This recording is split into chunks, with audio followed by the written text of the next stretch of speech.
Hi friends, welcome back to Botanical Woman. I'm Christine. In this 3-part series, we're talking about where to buy plants online.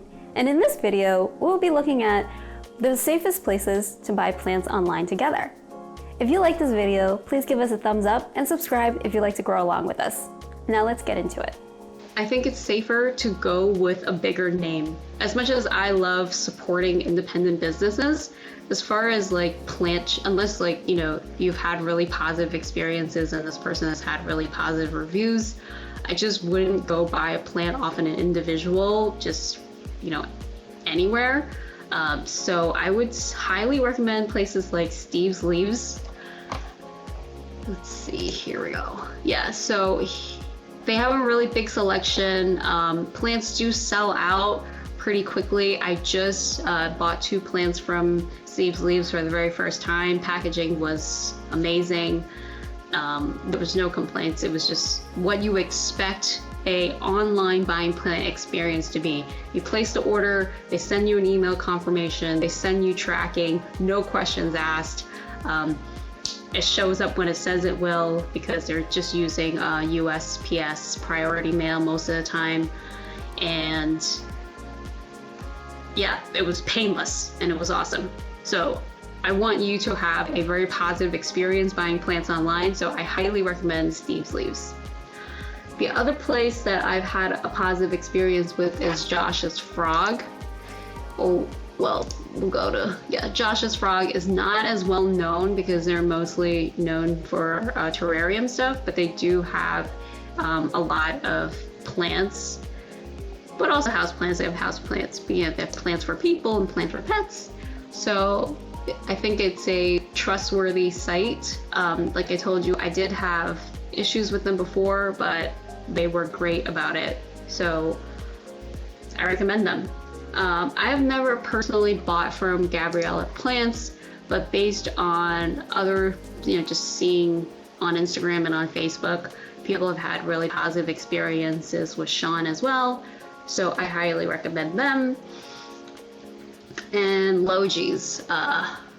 Logi's is a very old and well-known, just like Steve's Leaves, online plant seller. These guys grow their own plants, all 4 of these nurseries that I just mentioned. So you're cutting out the middleman and you're getting it straight from them. So a lot of times you will notice that they are able to sell you a plant at a lower price in comparison. Yeah, the plant farm, which I was going to show you guys, is out in Spokane, and I actually did. So it's the plant farm. So you can either buy from them on Etsy or on or through their website. But I'm sorry, both me and Krista had a negative experience with Plant Farm, but they came to the Northwest Flower and Garden Show, and I was able to buy plants off of them in person, and that was fine. So I don't know what's going on there. Maybe don't recommend this place. I'm not sure. I think a lot of people have had positive experiences though. So Julia likes Logi's. Yeah, Gabriella, a lot of people like Gabriella. So I really like buying plants from the growers directly. It's not just for the price, but like I feel like, they care about their plants, they grew them. So, okay. So the ultimate, my summary is like, buy from bigger places is just safer. And they, in general, like if your plant gets lost in the mail, for instance, they're able to compensate you, really easily. Whereas like if you're dealing with an independent seller, they might not be able to give you a reimbursement or a different plant because financially they just don't have the power to do it. So it's something to think about. Other places I want to mention was Plantarina is sort of newer. I'm not really sure if Plantarina herself, I don't know if anybody knows, is she the one that's running this, or is it outsourced to somebody else? But she does have her own website. which I can't spell. Yeah, and a lot of people have been able to buy, for instance, the Hoya linearis from her for earlier, I think it was like $35 for a 4-inch, and now I think it's completely sold out. But Plants Arena is another good one. I do want to talk about some of the more iffy choices, but let me check the chat one more time to see what people are saying. NSC Tropicals, I have not had the pleasure to buy plants from Enid. I understand that the best way to be able to buy plants from her is if you email her directly, because if you go to her website, everything is sold out. So you have to be put on a wait list. So that is, from what I understand, the best way to do it. Have I heard? I have not heard of anything, people having negative experiences. But if you really want to buy from Enid, I would, do your research just like with any other seller. Okay. Logis and Gabrielle plants are hard to buy from.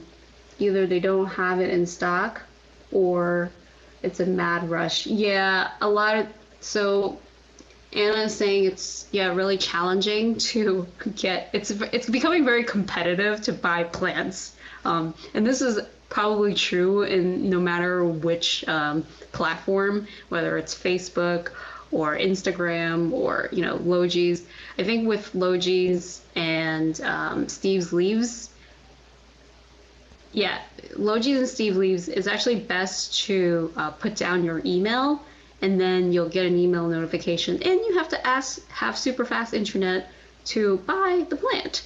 I actually did that with my Steve Leaves order, because it does go, a lot of people, think about it, a lot of us are stuck at home right now. We can't go plant shopping, so there's just like so many people trying to buy plants, so you just have to act fast. But it's true, even on the non-pandemic times, it hasn't been easy. It's demand and supply. This is the sad world we live in. I have secret suppliers I don't want to publicize. Yes, a lot of people do not want to share their suppliers, which is understandable, especially like, if you find a good Hoya dealer. I'm not going to tell you, no, I'm just kidding. I mean, whatever your prerogative is. I've ordered place now with Steve's, Brian Botanical. Wow, Julia, you've ordered a lot of plants. Andy Orchids. Yeah, so there are a lot of smaller places, which are definitely good options if you can find them. I don't know if I've heard of Andy Orchids before. Succulents, JJ Succulents and Cactus based in Oklahoma has really cool rare succulents. Awesome. Thank you for sharing that. Okay, so what is the other things I want to talk about here? I don't know. Okay, so Hertz is very controversial. I have not personally ordered from them before. I've heard not awesome things about this place, mainly I think because of their packaging, which is kind of sad, because I feel like, they should be in line with Logis and Steve's Leaves, but I don't know, I've heard a mixed review. Have you guys heard anything? Ralph is recommending JJ Succulents for Hoya. Am I getting that confused? Oh, are you talking about your secret supplier? Don't tell us what your secret supplier has if you're not going to share it with us. Andy's Hoya. Oh, Andy's Orchid. Let's check out Andy's Orchid.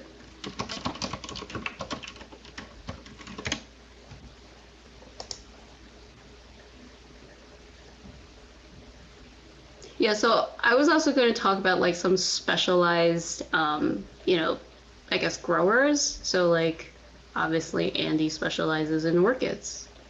So if this is your jam, and yeah, Julie is recommending it. So Krista bought Philodendron Malans from Hertz.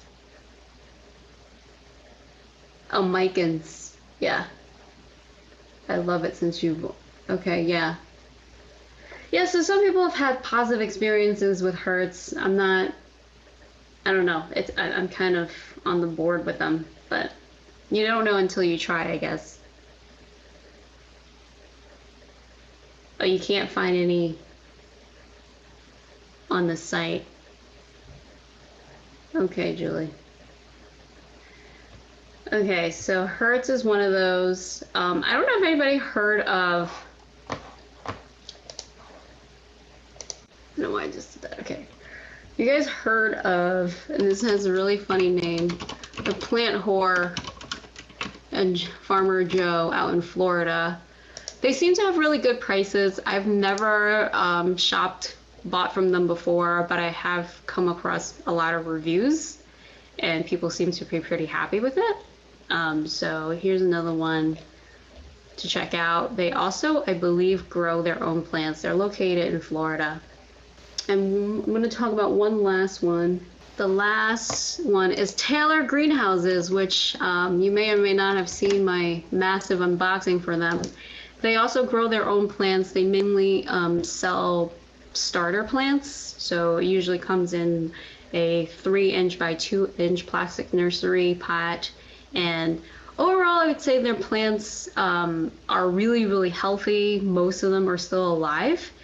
The ones that I got early last year. I killed a couple. But there's one big if. First of all, you have to make sure you read their website. But also, they leave the right to replace plants that they don't have unless you tell them that you don't want replacements, and they won't do it. And the other big no-no that people are really upset about is that they often will mislabel their plants. And I don't think they do this intentionally. I had a subscriber tell me that they actually went to visit Taylor Greenhouses, and it's apparently run by a woman who, I'm pretty sure it's a family business, but she says that she does everything herself. I have no idea how big this place is. So it just sounds like she's overwhelmed. But not that that is an excuse to mislabel plants. There has been some happy mistakes for me with Taylor Greenhouses. So it's not all, it's a minority, because I think I ordered like, I don't know, 30 plants from her, and only 2 was mislabeled. But yeah, if you only got 2 plants and they were both mislabeled, that would suck. Megan's bought from, I'm guessing, the plant whore and Farmer Joe. And obviously there is a whole world of plant sellers on Etsy. And I want to talk about that quickly. And Etsy to me used to be more about independent sellers, but nowadays a lot of nurseries actually are on there, and one of the ones that I've bought from is Planted Elephant, and they are based in Oregon. You can actually go visit. They have a couple of public days out once a month, I think. Well, not right now, but they did before the pandemic. But they are a good option. I have bought plants from them before. I would say that their pricing, I think I noticed that they will price their plants a little bit higher on Etsy, and I think that's just maybe to make up for the cost. I don't know why they wouldn't have their own website, but they are on Etsy. So they are a big nursery down in Oregon. Who else? Well, I already mentioned the plant farm, and we've had a couple of issues with it already, but they are also a nursery out in Spokane, Washington, that you can buy plants from, or you can order them directly from their website. I don't know if I recommend, I don't know. It's hard to say not to recommend them. They have some issues they need to iron out. And then this one, California Tropics, has been really popular lately. I'm not really sure. yeah, it's these guys. I'm not really sure where they're based. I guess California. But you know, it has over 10,000 sales and great reviews. Do people feel over safe buying plants on Etsy? I've never had a bad experience. So I think until you do, you don't know how protected you are. But if you guys have experience buying on Etsy, I'd love to know. Rahul is saying, I find more Etsy and independent locals resellers popping up. They're always a hit or miss, but might have access to more cool plants, but hard to navigate these unless there is social proof. Yeah. So Megan is also recommending. I love Megan being such a cheerleader. Spreading the love. Okay. So Megan also recommends Mayflower Nursery. Oh, cool. Looks like, oh, they got some philodendrons. We're not plant shopping, people. Don't do it. Focus, Christine. Okay, so the Mayflower Nursery seems cool. Oh, Legend of Monstera. He does sell his imports. And if you guys don't know, Legend of Monstera is also a YouTuber who loves his Monsteras. He has a lot of cool plants. Let's see how that's going. Ooh. Oh man, look at that pedatum. That is very, very mature. Look at all those lobes. Yeah, so he imports a lot of his plants from, I guess, Asia. I don't want to say Thailand. I want to talk about some niche, and this is not for everybody. Please know this. This place called, I really love it, but it's definitely not for everybody. Glass House Works. So from what I understand, this person, which I'm pretty sure was a man, he, I guess, just loves plants and just started building a collection, and then eventually ended up like getting himself a massive greenhouse, or started growing his own greenhouse. But anyway, he has a lot of different types of plants, and he's not necessarily like, you can't think of him as like, you know, a person who just like kind of Steve's Leaves or Logis, where they commercially grow plants to sell. This guy just has, it's just like you and me, he just loves plants, so he just propagates, you know, what he can. He has employees working for him. It's growing more into a business, but it started off like, you know, as, you know, a plant lover's hobby. So the plants you get from him will more be like plants that you would get from like a plant swap. You know, they're bits and pieces, and they might not be in the great shape, but some of them are. So I think, once again, hit or miss. But if there's a plant that you want a cutting of, or, you know, just a small starter, this is the place. He has so many plants. It is crazy. I spend many hours looking at it sometimes just for funsies. So I recommend it for good browsing. Here's another, this website I came across because I was looking for a variegated lipstick plant, and he apparently did a video with Martha Stewart in 2012, which seems ancient now, but he has a lot of really cool lipstick plants or goldfish plants. So if you're into that, this is your website.